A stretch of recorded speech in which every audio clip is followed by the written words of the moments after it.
Good morning, and thank you again for listening. This is Mark Morris with Board of Faith Fellowship. We're so glad that you are listening today. We have so much to share with you. And if you were listening on Monday, we covered something going on right now that's very important, and that is that there is a series brought by the A&E, and it is called The Devil Next Door. And here's what it purports to be. It purports to be a series about our church. Now, we haven't heard all the details, but we've read the synopsis of what this is about, and here's basically in essence what this is about. This is about disgruntled church members that have left our church, and it's the same group that have been running to the media over and over again. They ran to the AP and they did all those stories with AP, and here they are again, and they're coming out with the same story, and what they're making allegations against us is, again, violence and exploitation in our church. And so you got the same group, same story. Here they are again with another media outlet. This time it is with A&E. And A&E has engaged another company to produce this, what they're calling is a documentary. And I want you to remember that because we're going to talk about that. And it's called The Devil Next Door. We still don't know what that means, why they've called it that. But on Monday, we covered some very important matters involving the A&E, because what happened was we discovered, and we are still looking into this, that these people that are on this show were actually paid to get on the show. Now they're labeling this as a documentary. And we even quoted a professor of journalism about why you don't pay people to be on documentaries. This is not supposed to be, it's not put out there as some kind of fictitious TV show. They're acting like this is an investigative documentary, and here they are, and all of a sudden we are finding out that they have paid these cast members, and we are hearing reports of very large sums of money. Now, on Monday, we actually showed you, if you were watching by the internet, and I have it again in my hand here. It's a copy of a check, and it's paid to one of the cast members, Chad Cooper. And if you remember, the Cooper family has been very involved. It was a family that was in our church, and they left its very large church, and they've been very vocal against our church. They banded together, many of them, and they have gone to the media and made many allegations against our church. Well, here is a check, and it happens to be made out to Chad Cooper in the amount of $3,335. And interestingly, it is labeled as from Fly Girls LLC. And Josh Farmer, who's back with me today, he is here today. He was here on Monday explaining to you about the check and where this check came from. Today I also have Butch with us from our church as well. Butch is actually a recent church member.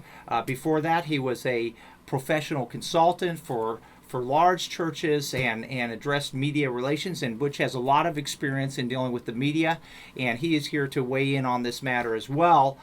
But we explained about this check and how this check was a payment, from our understanding, to Chad Cooper for doing this documentary series, as they call it.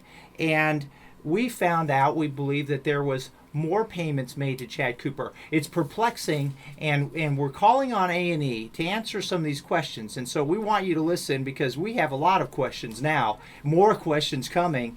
Why is it labeled as Fly Girls LLC when this program is entitled The Devil Next Door? What is going on that they're using different names to pay these people? And so we covered some of this on Monday, and now we have some more developments that have come about even since Monday.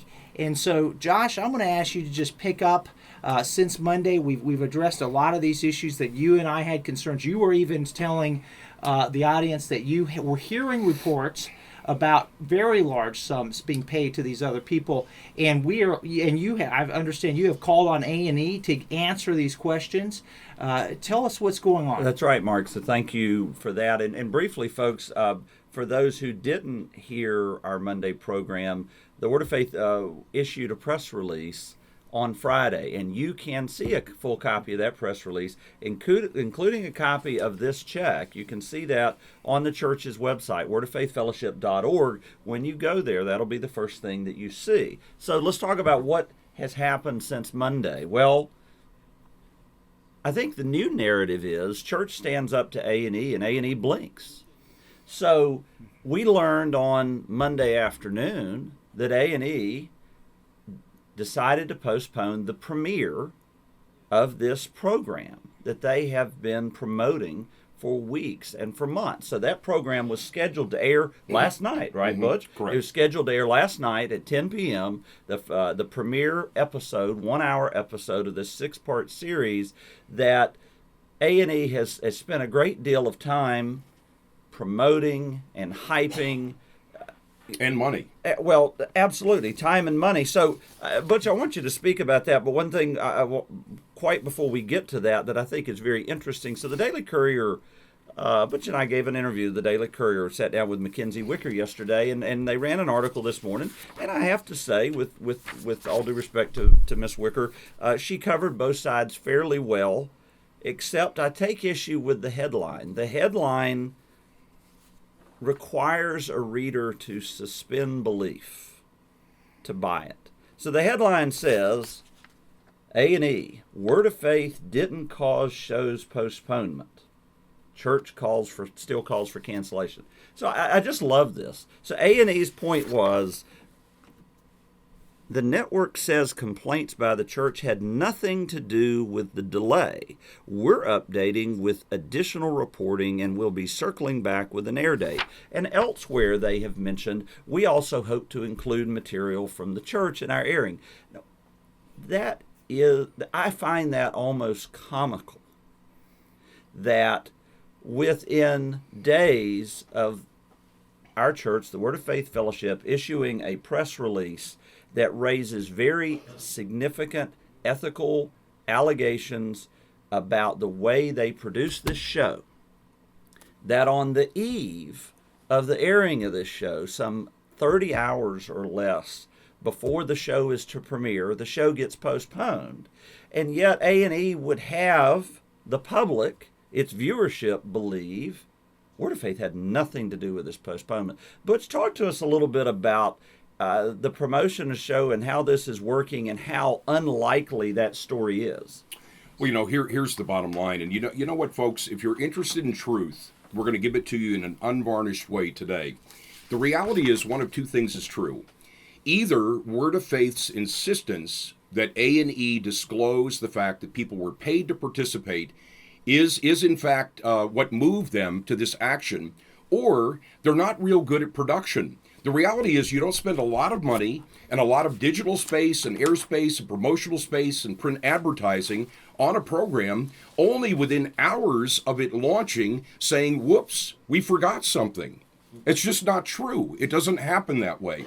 And having been in the broadcast media world, I can tell you that the professionals at A&E did not, in fact, just show up in the morning and say, hey, we've got another great story that we want to include. Well, Butch, I mean, A&E is basically the big leagues of media, right? I mean, we're not talking about some minor league outfit, right? Exactly. Look, this is the Duck Dynasty platform until the wheels came off in that franchise for them. And folks, it's all about money. It's about advertising dollars. It's getting eyeballs to watch the program. How do you do that? Well, you blur the line between docudrama and documentary. A little bit of creative license here and there. Pay some people to come on and share what you think will just be a little more salacious. It's terrible what's happening, Josh. Absolutely. Well, let's maybe speak briefly about this second part of this statement. Among the new items that A&E hopes to add to the show is an official response from the Word of Faith Fellowship. Well, quite frankly, the Word of Faith Fellowship, Mark and I, and our pastor, Jane Whaley, and Noel Tinn, an attorney of hers, sat down with Francis Gasparini with Collins Avenue Media, who was the independent production company for A&E Television Network. We sat down with them months ago, and they gave their pitch. This is why we believe the Word of Faith needs to be part of the show. We want to interview Jane Whaley. We want to include your side. And we made an unequivocal response to them then, and that hasn't changed, that we have no interest. And in fact, what I told the Daily Couriers, we have no interest in dignifying their tainted production by participating. And that interest, that position hasn't changed, and in fact, that position has been solidified even more with every bit of additional information that we find out. So what's interesting right now is the camp of critics versus the Word of Faith is pretty leaky at the moment. And we keep getting all these additional tidbits of information about payments made and other things going on, and the information just keeps rolling in. So who knows what we're going to find out next, but it is completely disingenuous or inaccurate to try to pin a part of the delay on, oh, now we hope for a reaction from the church that just called us unethical and frankly demonstrated why A&E's practices were unethical. You know, in December of 2016, A&E was caught with their hand in the cookie jar with a series that they did on the KKK. They canceled that. Why? In their own statements, they said they canceled it because of cash payments to participants. Now, they're trying to reframe that and trying to pivot and say, no, it's only that we're not going to give money to hate groups. But the content was very specific in saying that when they paid people, the marketplace perception is that taints people's objectivity. That's axiomatic. That's what I call a penetrating look into the totally obvious. In 2016, they canceled the series, and we're calling on them to do it again.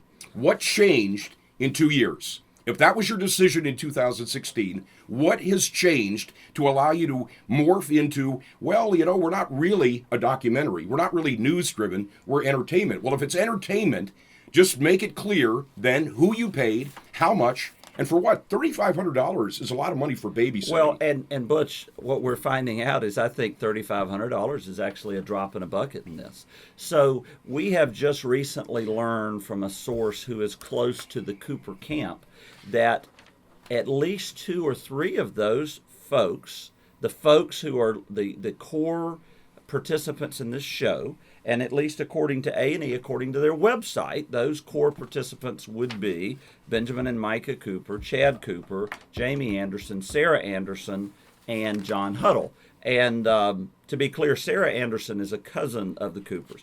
But we were told by someone who is friends with them, or we were told by someone who knows someone who's friends with them, that at least 2 or 3 of these people receive sums in the tens of thousands of dollars. $25,000 to $35,000 was mentioned. Now, let's contrast that with the statement of A&E Executive Vice President Michael Feeney when he was quoted in the Daily Courier article. Well, as common practice as is common practice, participants in the project receive minimal payments for material licenses and to reimburse them for lost wages, as well as child care and transportation costs incurred as regarding the cost of production. Now, folks, I don't know about you, but we live in Rutherford County, and quite frankly, $25,000 to $35,000 is not minimal payments. Now, to somebody from Hollywood or New York, it's a rounding error. Maybe that is a rounding error to them, but quite frankly, $25,000 to $35,000 is a huge sum. And they're justifying it, well, material licenses. Maybe they gave us a photo of their youth, or lost wages, or child care, or transportation cost. That the reed that A&E is hanging on to with respect to justifying the payments as far as expenses is getting thinner and thinner. And I want to talk about that specifically with respect to some of these people. You know, let's talk about some of these people. Benjamin Cooper is self-employed. He's modestly successful. He's got a recycling business in Gaston County, I believe. His wife, Micah Cooper, is an attorney. I believe she practices full-time or part-time. You know, Benjamin didn't lose any wages by virtue of participating in a program. He's self-employed. You know, his boss didn't dock his pay because he cut out for a few hours, a few afternoons earlier this year to shoot this video production.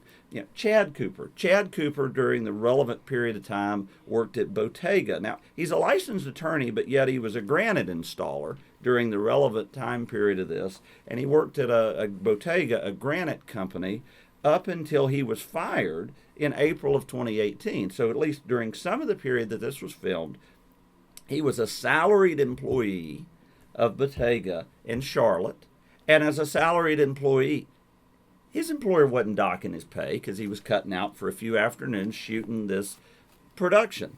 John Huddle, as I understand it, I've known John Huddle for a long time. John Huddle has been in the collections business for financial institutions, for credit unions and other things, and that is my understanding of what John currently does. Now, maybe John did miss a few hours of work here and there, but that doesn't justify multi-thousands of dollars of payments considering his career and what he does.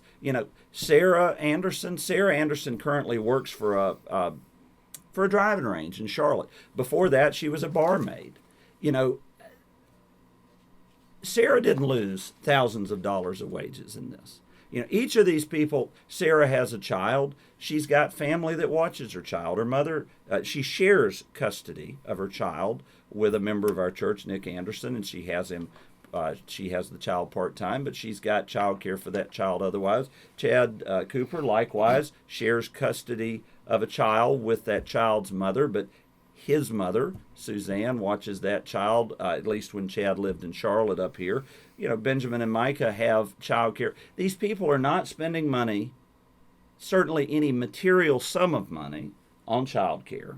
They're not. Jamie Anderson, excuse me, is an attorney. Presumably he's a salaried attorney. Presumably, he is, attorneys, it's typical, have some discretion to set their hours, to move their work schedule around. If Jamie Anderson wanted to participate in this program, I'm quite sure he is sharp enough to do it in a manner to organize his affairs where it wouldn't affect his income. So let's go through each of these people. I mean, those are the people who are listed on the show's website as bios for this show. If they're going to pay anybody, those are the group of people that are likely got paid. We know Chad Cooper got paid. We know John Huddle got paid. And we were told Benjamin Cooper got a very significant sum of money. So, but what we've just demonstrated, I think what we've just walked through, is the likelihood of them missing wages to any extent is pretty low. And quite frankly, the likelihood of them incurring child care costs to any real extent is pretty low. Now, travel costs, well, frankly, this, with the exception of one episode where Benjamin did go with a film crew to Brazil, aside from that, I don't know of any travel costs except for, maybe you've got mileage driving up to Starbucks to get a coffee, but the production was shot in Charlotte where these people live. John Huddle lives in Marion, so let me give him that credit. John might have had to drive to from Marion to Charlotte a few days, but the rest of these people, during the relevant time period, lived in Charlotte. And Chad Cooper moved to Florida at some point later, but their story, A&E's story about paying people for expenses, doesn't hold up under scrutiny. That's really the bottom line. Well, and the other thing that A&E has done is they've defaulted to saying, well, we're just using content that AP has put out there.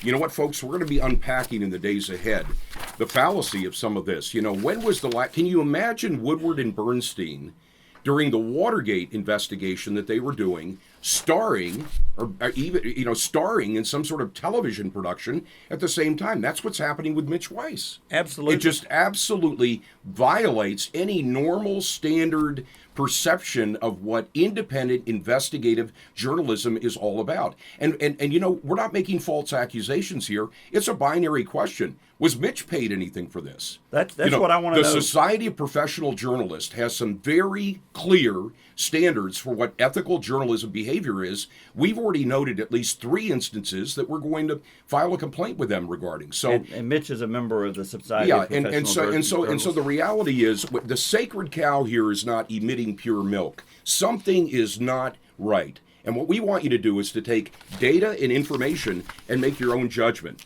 The reality is that A&E is trying to create plausible deniability. Well, it was another production company, not us. No, it was AP's content, not ours. But the fact of the matter is, in December of 2016, you paid people for a KKK special. You canceled it because of that. What has changed in the ensuing years? Well, so just on that point briefly, to kind of to round off that subject, A&E wants to say, they said to WLOS, to Jennifer Emmert, when she ran a story that came, essentially the story was came from our press release, essentially. Well, the A&E wants to say the church is taking our position with regard to the 2016 KKK documentary. The church is taking our position out of context. Our policy is not that we don't pay people. Our policy is we don't pay members of hate groups. Well, the trouble with that is we're quoting, in our position, we're quoting from A&E's own press release from 2016. And A&E's press release says just what Butch just said. We discovered that people were paid, therefore we're pulling the series. The A&E folks are intelligent and literate enough to say, if they wanted to say at that time, we don't pay members of hate groups. But what they said was... And I have the exact words here. Go ahead, Mark, please. And I'm looking at this press release right now from 2016. So let me read it to you word for word. However, A&E learned last night from the third-party producers who made the documentary that cash payments, which we currently understand to be nominal, were made in the field to some participants in order to facilitate access. So here it is. They actually stopped this program that they were going to do in 2016 because they found out that payments were made, and what they describe it as is nominal. Now, if they're nominal payments, and we're hearing about this series that's against our church, and we're hearing large sums of money being paid to these people, and they stopped the program in 2016 for nominal pay, they say that it was for access, to facilitate access. So what is going on? And Josh, it raises so many questions, and I know you have called on A&E to answer these questions, because the A&E describes this new series as a nonfiction investigative series, and it's amazing the press release they have, because they talk about this great series that they're going to do. And they bring in, top journalist Elizabeth Vargas to be their spokesperson, and they're going to do a very serious investigative efforts here. Now, here's where this gets to be a problem. They're quoted, and this is Fountain Bryant, who is one of the executives with A&E, and she's talking about this new series and how they're going to do such a very thorough investigative job. And she describes it, and she says she's so happy that they have Elizabeth Vargas joining them, and she says her honest and authentic brand is the perfect fit for our audience that always seeks the truth. Okay, so they're describing their A&E audience as our audience always seeks the truth. So we're calling now on A&E, if your audience always seeks the truth, why don't you tell your audience exactly what you paid dollar for dollar for all of these people that are sitting on the camera giving all of these accounts? Tell them what you paid, because your audience seeks the truth. Tell them how you determined the payment. And was the payments made for each person, for each cast member on this program, based on what kind of negativity they gave, or what was the standards? So we're calling on A&E to answer, and they could answer this easily. Well, Mark, one thing we actually learned is A&E, we were told by a confidential source that A&E advised the participants in the show, you should get a lawyer. We are ethically obligated. Maybe they actually follow some ethics when they want to. They pick and choose. But we ethically should tell you that you should, the potential participant, you should get a lawyer to help you negotiate with us what your contract and what you should get paid. Well, are we negotiating about what they're getting paid, or are we getting paid for expenses? The other thing is, to me, this just shows how divorced from reality Hollywood media producers are from red state America, Western North Carolina, right, Rutherford County, paying tens of thousands of dollars, but it's being presented as minimal payments. Now, you were just talking about sources of payments and purposes and expenses. One thing we mentioned on Monday that's covered in our press release, we've got a confidential source that said they were offered $8,000 to participate in the show. Now, that source declined, but that source also said they were not talking to me about what expenses I would incur to participate in the show. They were just merely offering this person money. But the last point I want to make, and we're running short on time, but frankly, one of my very best closing arguments was holding up two papers in front of the jury that the other party had said in the case and saying, look, folks, they've said this and they've said this. Both of them can't be true because they directly contradict each other. Right. Okay, so let's look at that briefly. So Mark was just looking at a press release put out by A&E, and let me say on these press releases, we want to be very careful and accurate with the truth. The press release that the Word of Faith Fellowship put out has footnotes in it that will take you directly to the web Sources. pages. It will take you to the sources where we got these statements from. It will take you to A&E's own press releases. We're not making this stuff up. A&E issued a press release April 18th, 2018. They're making an announcement. They have lured away award-winning journalist Elizabeth Vargas, who used to be with ABC, who used to be associated with the 2020 program and ABC News. Now, Elizabeth Vargas is a reputable news journalist, investigative journalist. So this press release that A&E is issuing is announcing the creation of, and here's the troubling thing, folks, or the interesting thing. Words matter. Words are pesky things, but words matter. So we're introducing the network's new nonfiction journalistic banner, A&E Investigates. And that will be, among other things, a collection of premium nonfiction series. And then down here, A&E is going to develop new nonfiction programming and nonfiction content development, the new company A&E Originals.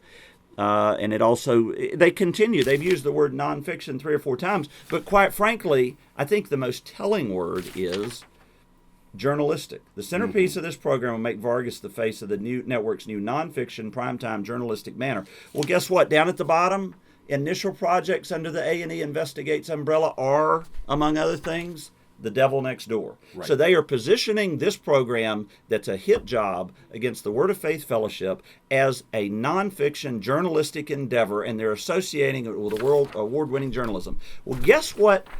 When they got caught with their hand in the cookie jar, I'm sorry, Butch, I'm borrowing your phrase, they got caught in their hand in the cookie jar recently by the Word of Faith Fellowship because we're calling them out on payments they're making to participants. So a statement that a network executive with A&E told News 13. When was this? This article ran. Jennifer Emmert did this story Monday night on WLS 13. A&E considers itself an entertainment company, not a news provider. And therefore, we pay documentary participants, Well, which is it, folks? Are they an entertainment company or are they a news provider? They call themselves journalists here. Exactly. They call themselves entertainment companies here. You know,